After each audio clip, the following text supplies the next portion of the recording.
Bonjour à tous et bienvenue dans Correspondance, votre magazine qui vous fait découvrir une destination autrement. Et pour cette émission, on part direction le Japon. Notre expatriée genevoise nous fera découvrir ses lieux coup de cœur ainsi qu'une tradition ancestrale. Et puis de retour à Genève, nous parlerons avec une artiste suisse-japonaise.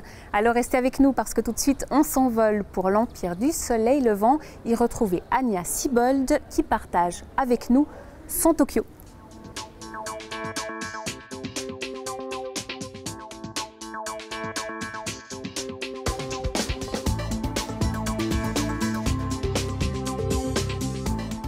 Je m'appelle Anya Siebold-Bucher. Je suis arrivée au Japon il y a 5 ans comme diplomate suisse.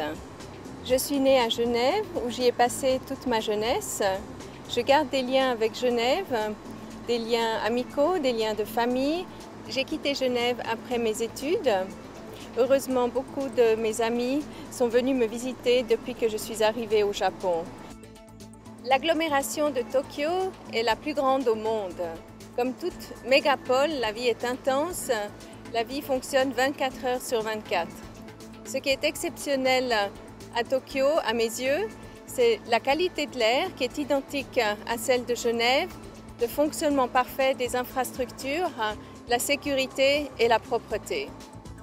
Le charme de Tokyo réside dans la coexistence des gratte-ciel et des petites maisons que vous pouvez voir derrière moi. Ce n'est pas la beauté proprement dite de la ville qui émerveille, mais c'est cette diversité urbanistique et évidemment ses habitants. Nous nous trouvons maintenant sur le toit de la tour Mori de 240 mètres et je suis très heureuse de vous faire découvrir ce lieu car il vous permet de voir Tokyo dans toute sa splendeur. Vous pouvez y admirer la baie de Tokyo qui se trouve derrière moi, mais aussi d'autres quartiers. Et si vous avez de la chance, le mont Fuji par beau temps. C'est un endroit intéressant car il permet de se rendre compte que vous vous trouvez dans une ville qui compte 35 millions d'habitants. Vous pouvez vous y promener à l'air frais, ce qui est rare à Tokyo, et vous donne une autre sensation, peut-être similaire à celle d'une promenade sur une montagne.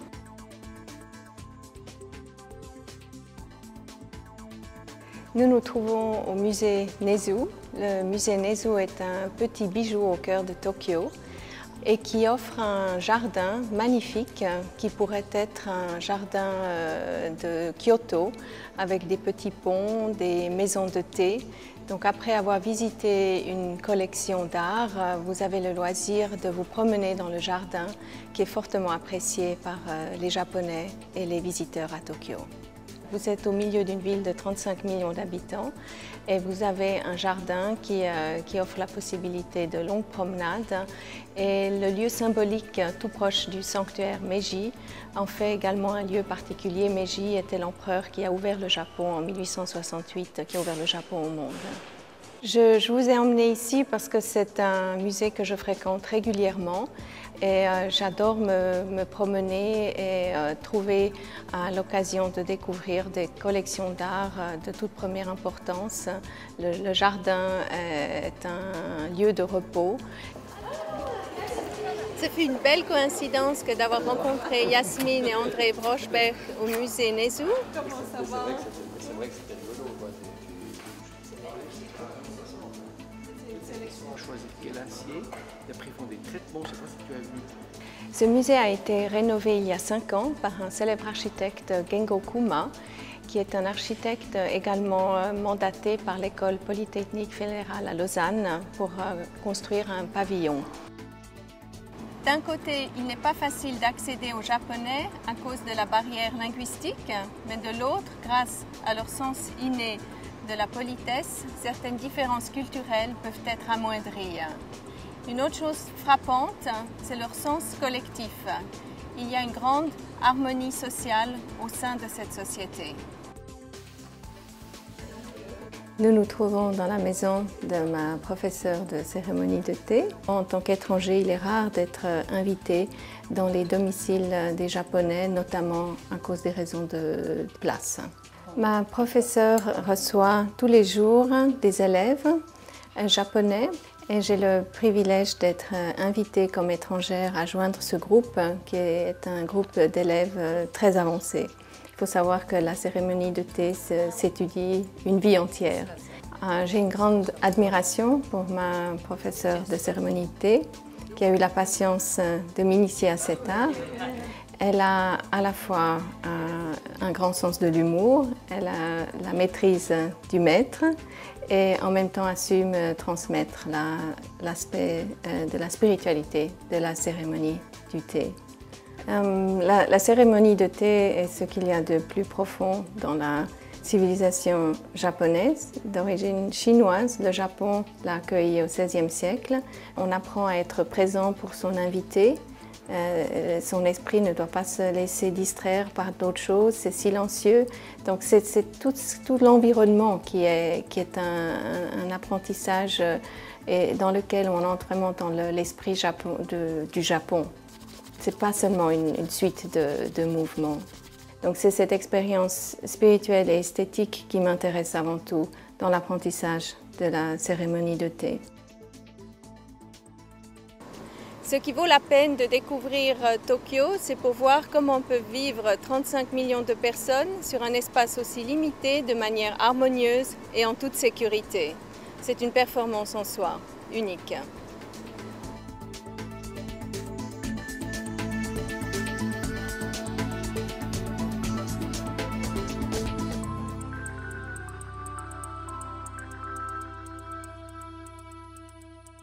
Vous venez de découvrir l'effervescence et toute la tradition du Japon. À présent, on est de retour à Genève, un peu plus au calme, plus particulièrement dans le quartier de Carouge, où on va tout de suite aller à la rencontre d'une artiste suisse-japonaise dans son atelier. Suivez-moi.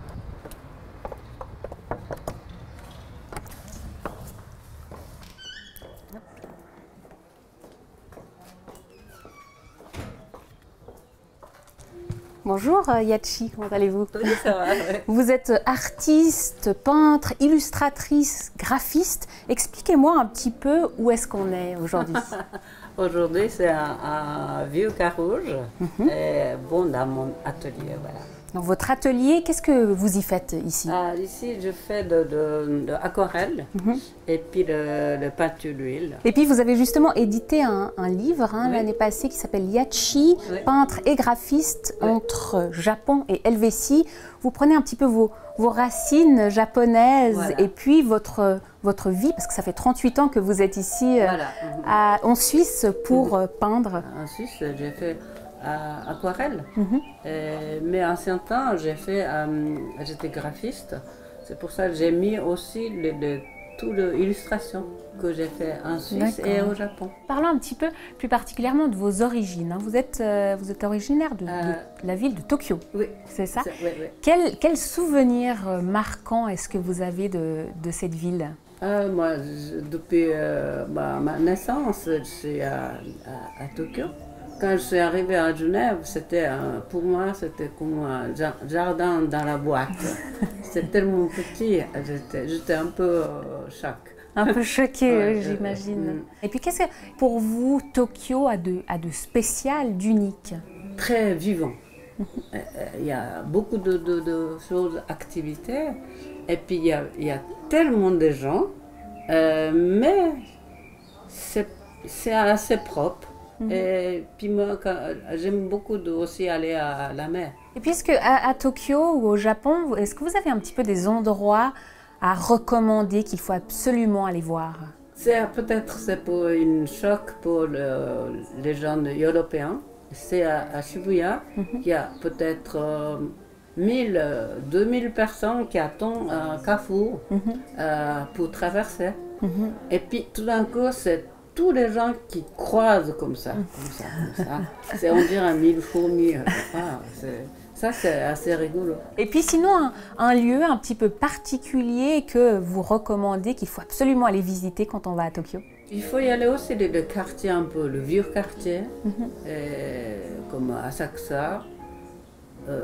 Bon, c'est assez touristique, mais c'est un phénomène un peu différent. Ça change de chez nous, en tout cas, ça oui, c'est oui, sûr. oui. Mais est-ce qu'il y a un petit peu des similitudes quand même entre nos deux pays? que vous retrouvez certaines choses? Peut-être les mentalités précises. Les heures de train, ou bien la précision de le monde. Mais c'est vrai que la Suisse et le Japon ont quand même une histoire, une très longue histoire de relations diplomatiques. D'ailleurs, pour l'anniversaire de ces 150 ans, vous avez fait quelque chose pour le musée de Carouge. On peut la voir ici, une boîte à musique. Pourquoi avoir décidé de mettre une fleur dessus? Ça a une signification particulière? Parce que c'est le titre, c'est la fleur de paix. Vous savez, d'or, il y a de fleurs qui s'appellent buveur d'eau. Celui-là, quand je regardais un jour, il est comme un oiseau qui vole. C'est à cause de ça que j'ai fait de peinture comme celui-là. Vous nous parliez tout à l'heure du quartier de Shibuya où il y a 1000 personnes qui traversent en même temps le Japon. Il y a beaucoup plus d'effervescence qu'ici à Genève, même à Carouge. Ça vous manque un petit peu ça? Parce qu'il y a beaucoup de gens qui bougent et puis il y a dynamique. Chaque fois que j'entre, on dirait que j'arrive en désert. Parce que c'est tellement peu de monde. Et au Japon, je ne suis pas fatiguée. Parce qu'il y a tellement de choses. Et puis, ça donne une dynamique. Mais ici, un petit peu calme. Et pourtant, Carouge, c'est quand même assez réputé pour être un endroit particulièrement calme à Genève. Mais c'est vrai qu'il y a un grand nombre de Japonais qui vivent ici ou qui travaillent ici. Il y a une boutique, il s'appelle Boutique Japonais, qui est à rue Ancien, mais elle a déjà plus que 30 ans qu'elle est installée là-bas. Et puis tous les objets, c'est vraiment magnifique. Bah justement, vous nous emmenez? On y va? Oui, ça marche. Allons-y.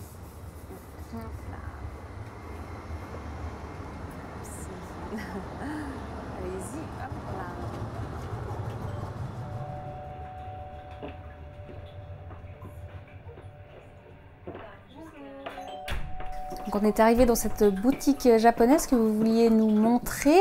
Comment est-ce que vous vous connaissez? C'est le 79, notre magasin commence. Ah oui. Ça veut dire déjà c'est 36 ans. Oui, c'est une longue histoire d'amitié. Oui. Et puis vous la connaissez aussi à travers ses peintures parce que la première fois que vous vous êtes rencontrés, elle a exposé ici dans votre magasin. Et puis je vois qu'on est entouré d'objets d'art en fait. Expliquez-nous un peu ce qu'on peut trouver dans votre boutique. Je commence ce magasin vraiment pour présenter vrai Japon. Voilà. Donc c'est depuis au début, j'ai choisi moi-même. C'est artisan et tout ce que j'aime. D'abord, vraiment c'est important. Ce que j'ai choisi, c'est ce que ça me touche. Et puis quelles sont un petit peu vos pièces phares? Est-ce que vous avez une ou deux pièces à nous montrer qui vraiment vous plaisent particulièrement, vous touchent même, puisque vous avez parlé avant que vous les choisissiez? Par exemple, c'est comme la fontaine, si vous voulez, c'est aussi artisan qui fait. Là, je ne vends que ça. Ça a beaucoup de succès. Qu'est-ce qui attire, à votre avis, dans cette pièce, les gens? Au Japon, pour écouter le son de l'eau, c'est très important, c'est traditionnel pour le zen. Donc, pour écouter comme ça, on peut être vraiment calme, esprit tranquille. Ceux qui veulent faire méditation et des choses, c'est très bien. En tout cas, merci beaucoup, mesdames, d'avoir partagé avec nous votre passion du Japon, les objets. Merci. À bientôt. Merci. Au plaisir. Merci. J'espère que vous avez pris plaisir à voyager en notre compagnie et si cette émission vous a donné envie de partir à votre tour à la découverte du Japon, c'est très simple. Rendez-vous sur notre site internet lesmontsbleus.ch où vous trouverez un voyage sur mesure. Et puis, n'oubliez pas qu'il y a de nombreux événements ici à Genève, expositions, musique qui mettent le Japon à l'honneur. Quant à moi, puisque c'est la dernière de la saison, je vous souhaite un magnifique été ensoleillé et surtout, n'oubliez pas de voyager.